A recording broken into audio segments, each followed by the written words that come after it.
Hey everybody, I'm super excited today because I'm going to share with y'all a really great word today. So today I'm going to talk to you about some roadblocks that you can face. So I'm going to talk to you about 3 of them today. 3 of the ones that I really feel like a lot of people deal with. So the first one is fear, and the second one is insecurities, and the third one is others' thoughts and opinions. So we're going to start right in with fear. So I looked up what fear means, and it is to be afraid of someone or something as likely to be dangerous, painful, or threatening. To me, I think threatening, like the kind of fear I'm talking about, is threatening to your calling, so we really want to deal with that. So fear is just kind of like a really broad thing, but I'm going to really hone down on fear of your future and what could happen.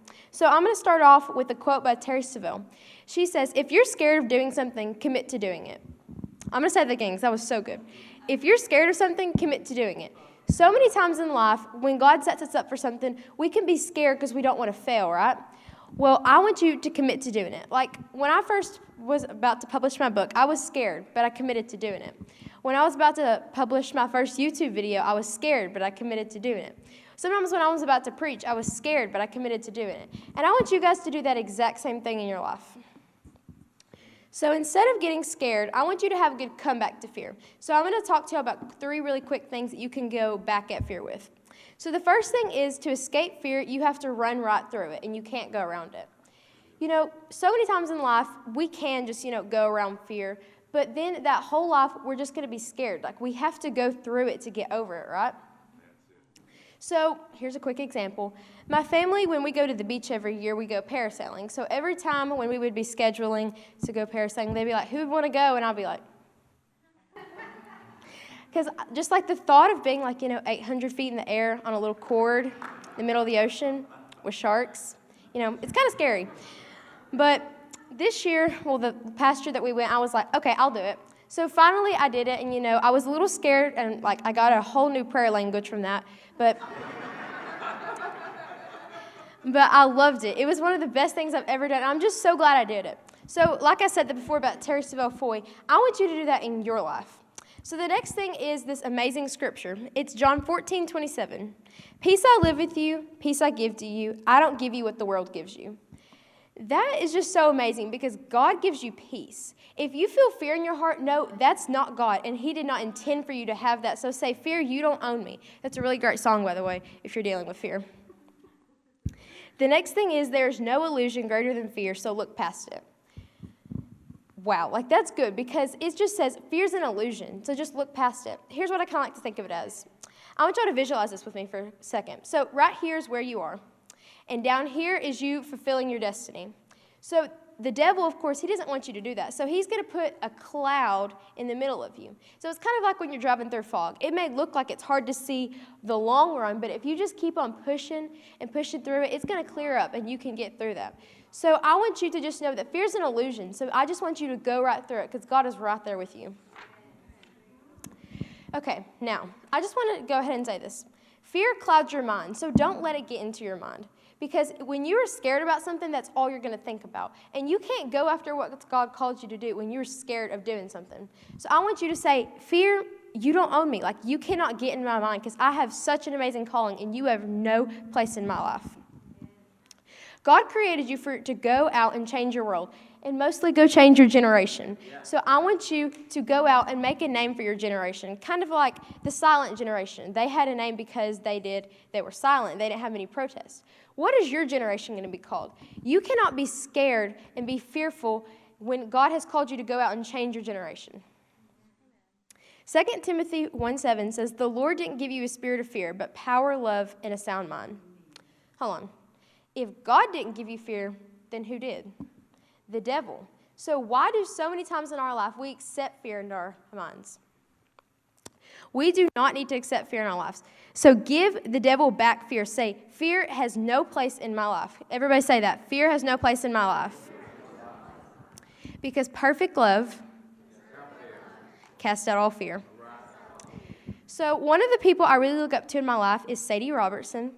And so when I was kind of praying, I was like, "God, I really need a good example to talk about living fearless." So He said, "Go to your closet." So I went in my closet, and when I walked in, I saw my book. So I started looking through it, and then little did I know that there was a book, Living Fearless, and that goes perfect along with what I'm talking about. So I'm going to tell you a quick story about Sadie.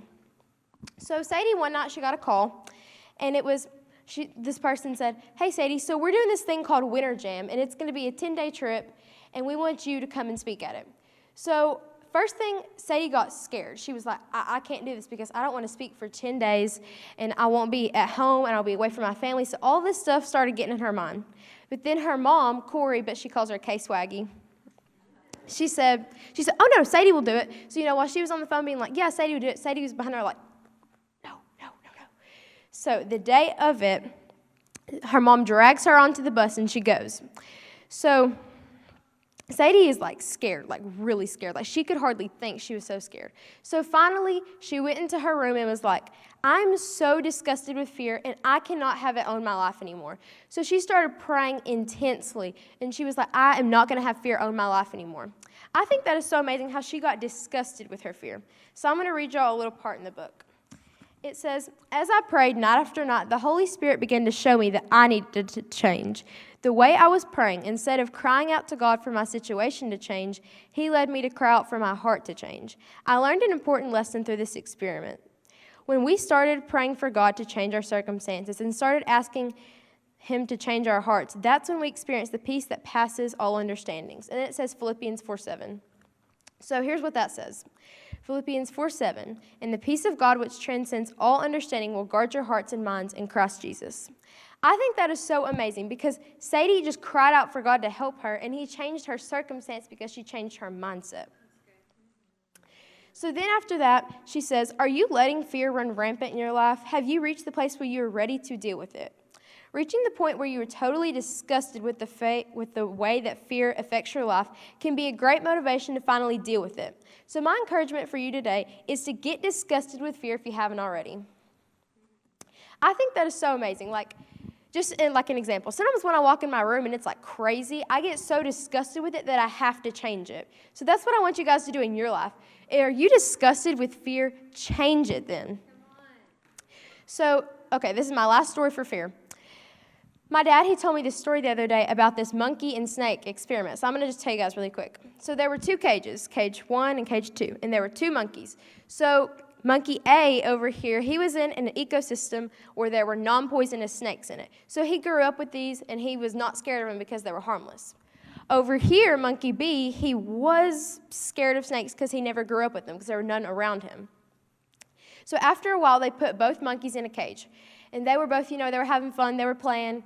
And then all of a sudden, they put a snake in it. It wasn't harmless, so monkey A over here wasn't scared of him. But monkey B was so scared of him. So he ran up the tree and grabbed onto the top of the cage and started screaming and making all this racket. So while this was happening, the monkey that's not afraid of him was just because he didn't realize why he was so scared of him. But when he saw how bad it scared him, it affected him. He ran up to the top of the tree, and then he got scared too. Why? Because he adapted to what the other monkey did, and then he adopted it into his mindset. I do not want you guys to do that in your life. Just because other people are getting scared does not mean that you should be too. In fact, in your life, you need to be the one that's steadfast because other people are going to see you and say, "They're not scared, so I'm not going to be scared." Like my parents, whenever I was little and there was a storm, if my parents weren't scared, I wasn't scared. So that's what I want you guys to do. And with that being said, we are moving on to insecurities. So I looked up what insecurities meant, and it said insecurities are uncertainty or anxiety about oneself, lack of confidence. That is the exact definition of it. It's so amazing because people are uncertain about themselves. It's an inward thing, and they don't have confidence. I really feel like insecurity is a big thing in my generation, and I really want that to stop because I cannot stand insecurity because I have seen what it does to people. I've seen it damage people because they're not confident in themselves, and I've seen it scar people, and the worst thing is it kills their calling. You cannot be confident in yourself and then go out and change the world. You have to be confident to change the world. But if you're not confident about yourself, there's no way that you can go out and change your generation. I feel like a lot of people get scared about failing. They are always I don't want to take a step. I don't want to get out of my comfort zone because what if I fall? What if I fail? What if that happens? But I heard this quote the other day, and I'm pretty sure my mom said it before too, but it was so good. And here's what it is. What would you do if you knew you couldn't fail? Whoa. what would you do if you knew that you couldn't fail? You could do anything that you wanted to. So instead, next time you have an opportunity, instead of thinking, oh, what would happen if I did this? What would happen if I fall? I want you to say, I can't fail because God is with me. So I want you to step out of your comfort zone. You know, your comfort zone, it's nice, it's cozy, but nothing grows there. So I want you to step out of your comfort zone. So whenever you feel insecure about yourself, I want you to say, God, I want to see myself the way that you see me. Why? Because God sees you as magnificent, wonderful. He sees you as a builder. But when you think of yourself so low, you can't go out and shape your generation. So many people today aren't confident in themselves, and why? Because they compare themselves. You are never going to be good enough when you compare yourself. So I want you to look at yourself and say, I am amazing. God wired me because I'm me. I'm not that person. You are on your road to your destiny, and they're on a different road. So don't compare yourself to other people. Philippians 4:13 says, I can do all things through Christ who strengthens me. I can do all things because God is within me. I want y'all to say that. I can do all things because God is in me. So here's my next story about Sadie. So if you've ever heard like an interview about her, she always says this story. She says that one night she got a call and she was like, do you want to be on Dancing with the Stars? And she was like, yeah, sure. So she went to an interview and there were a couple other contestants, and they said, so after her interview, she went back home and they were like, we'll call you in 2 weeks if you got the part. 2 weeks later, nothing. She was really, really waiting because she really wanted to do this. A week later, still nothing. So her mom, Kay Swaggy, she was like, Sadie, I don't think you got it, so we just need to get over it. So, of course, Sadie was sad and everything. So one night, it was late, she got a call, and they were like, hey, Sadie, the person that we had picked out for the part, our contract fell, and, like, it's not working out. We want you to come join the show and, like, get on a plane tomorrow morning. And everyone else is a week ahead of you, but it's fine.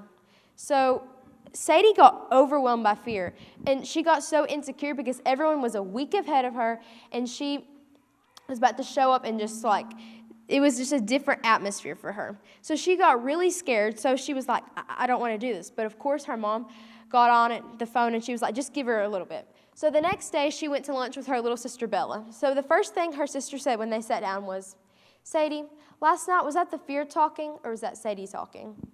So Sadie was like, okay, I know I have to do this because I don't want fear to control me. So she had to put away all of her insecurities and move forward. And she did, and I don't think she would be in the place that she is today, going and doing everything, going and see the world, if she hadn't have done that. So she had to put her insecurities away for her to do that. For the last thing I'm going to talk to you about is what others think or say about you. This is really hard because I feel like we all have a thought in our mind sometimes like, what does she think about me? What does he think about me? What do they think about me? Do they think I'm this? Do they think I'm cool? You know, all these thoughts just come into our mind. But I'm just going to tell you guys, if you always think about that, you are never going to go anywhere in your life. You can't go through life always caring about what other people think. If you do, you're going to talk yourself out of everything. Whenever you have a business, whose is it?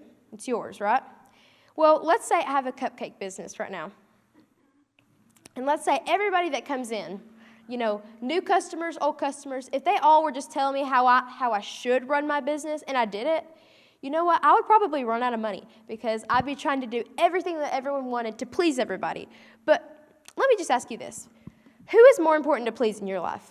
Man or God? Man or God? Like man, you know, they're just in this lifetime, like it's mortal man, like they're not always going to be here, but then God is always going to be there. So who is more important in your life, God or man? Proverbs 29:25 says, the fear of man lays a snare, but whoever trusts in the Lord is safe. When we are always worried about what other people think, we're on a dangerous path. We're always trying to go and please everybody, and that is impossible. You cannot live life like that. But when we focus on God, we're safe and He'll take care of you. You're Gucci when you're with God. What that means is like, my mom, she would always ask me how my day was at school, and I'd be like, it was good. People would be like, How was this? It was good. How was that? It was good. And so I was like, I need a new word. So I say Gucci. So if you ever hear me say Gucci, that means really good. So you're Gucci when you're with God. My dad always says, if you're going to do anything in life, you're going to face critics. And guess what, guys? You can't please them, so stop trying. Let God be the only voice in your life. If you let him dictate your life, your business, and your life, everything will just blow up in the best possible way. So here's my last story. So there was this guy, and he wrote a book. And he went to get it published, and he was so confident in it. And then it got declined. And they were like, sir, it's just not that good. Even if we did publish it, no one would buy it. So he was like, okay. Just went on to the next publisher, declined. Next publisher, declined. Next publisher, declined. He got declined 144 times. I don't know about y'all, but by the 10th time, I'd be like, maybe this book isn't that good, And every single time he was told, no one's going to buy it and it'll never work. He was so confident in that book that he went again, and on the 145th time, they published it. Now the book, Chicken Soup for the Soul, has now sold over 500 million copies in the world.